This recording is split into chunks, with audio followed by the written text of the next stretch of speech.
Kumusta naman ang init ng panahon?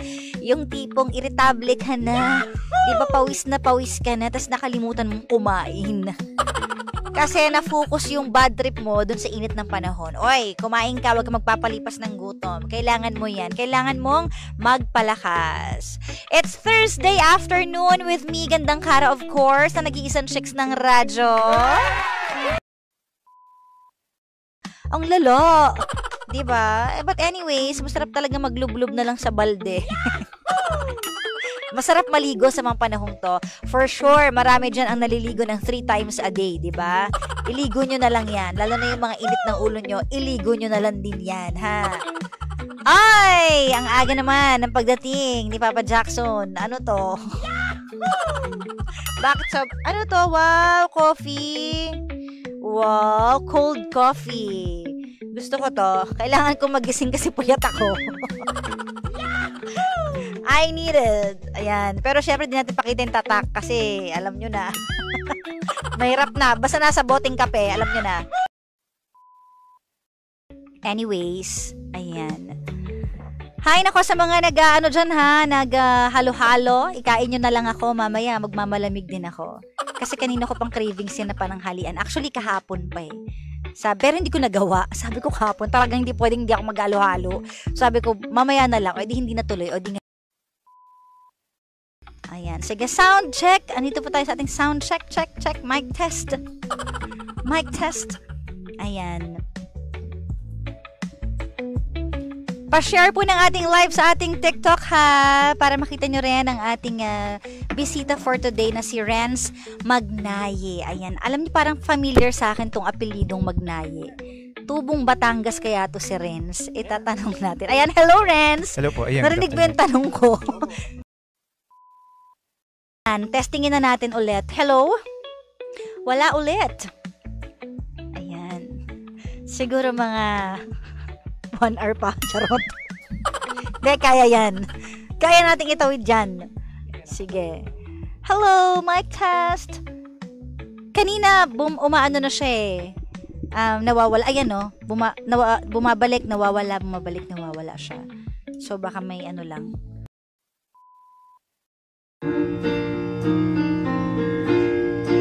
I can make it through without a way back into that. Sino mang katabi mo ngayon? Ano mang amoy natin ngayong gabing ito? Kasi ako maasim na ako. Alam niyo ba? Alam niyo ba? Maasim na.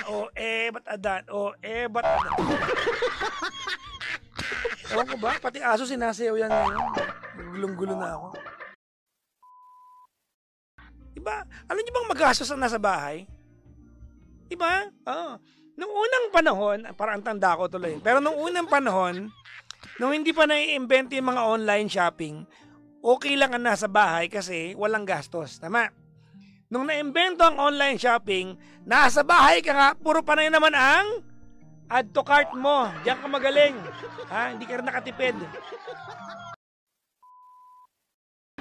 Uma-adlib pa lang si Kapitan Nasisa kanina. Andito na ako sa opisina. May mga shoot kami kanina dito, no? Natapos ako kanina, yung huli activity ko, 7:55. Nakapag-gym pa ako. Kaya yung mga nagsasabing, hindi ko kayang mag-exercise kasi busy ako. Ewan ko lang, ha? Nagagawa ko ng paraan. Sabi dito, kaya mo ba sinasabing maaga ka, nandyan ka na para maaga ka rin umuwi ngayon? Actually, yun talaga yung dahilan. Hindi niyo ba napapansin? Ngayon pa lang, umpisa pa lang ng show, nagpaparamdam na ako sa inyo na ang aga ko dito, ha? Oh. O baka wala ako ng Lunes, ha? Baka wala. Aalis nga kami ni Gandang Kara. Pupunta nga kami ng... Ikikwento ko sa inyo, ikikwento ko ba o i-vlog ko na lang? Kwento na kasi yung vlog ko hindi naman na-upload talaga. Siya na lang magkwento. Total siya naman nakakapag-upload ng vlog. Malapit na kaya magsakalan ni Gandang Kara kakabook ng ticket. Well, you cannot educate the public kasi personal mong karamdaman yan.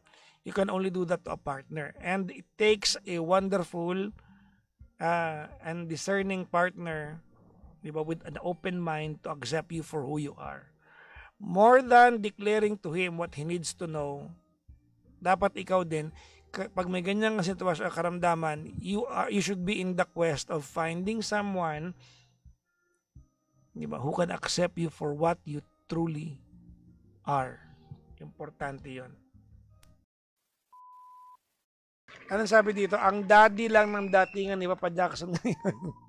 Dahil ba sa buhok ko to? Hindi ba mapapagupiting? Kaya ako nagpapahaba ng buhok kasi meron nga akong alopecia ngayon. Dito sa may bumbunan ko, meron nga akong alopecia.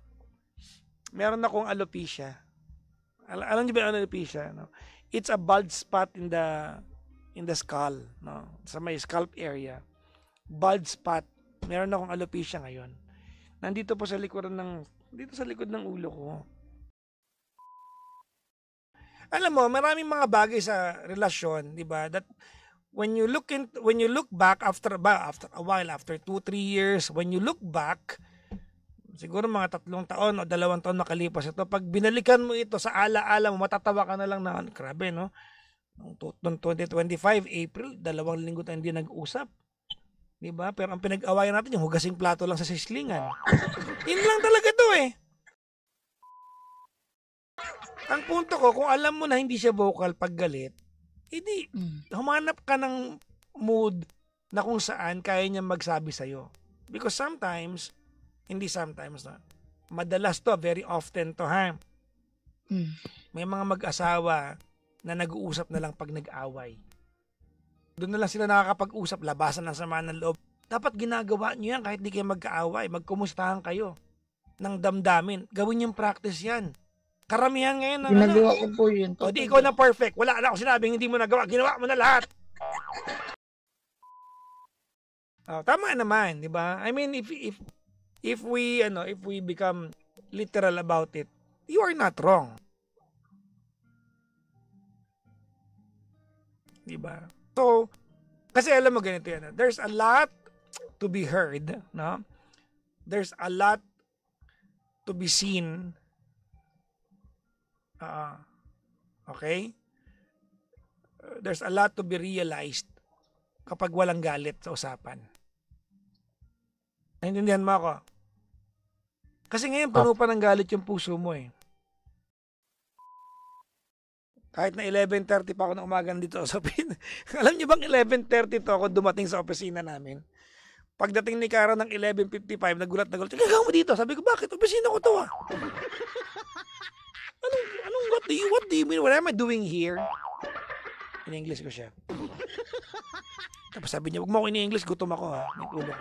Okay, sabi ko, I'm sorry.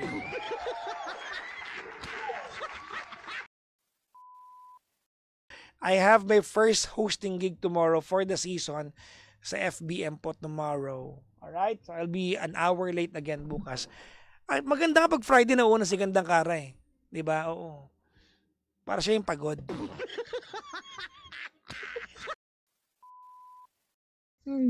Diba? Hindi ko din sure kung kahit dapat ko siyang hintayin. Hindi na. Diba? Kasi, alam mo, LDR, no? Long distance relationship kayo. Tama?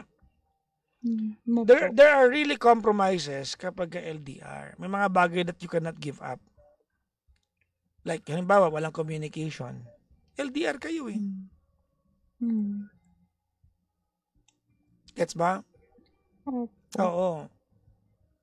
And the fact that ikaw mismo, you are uncertain kung kayo pa o hindi na, that means to say, hindi na kayo.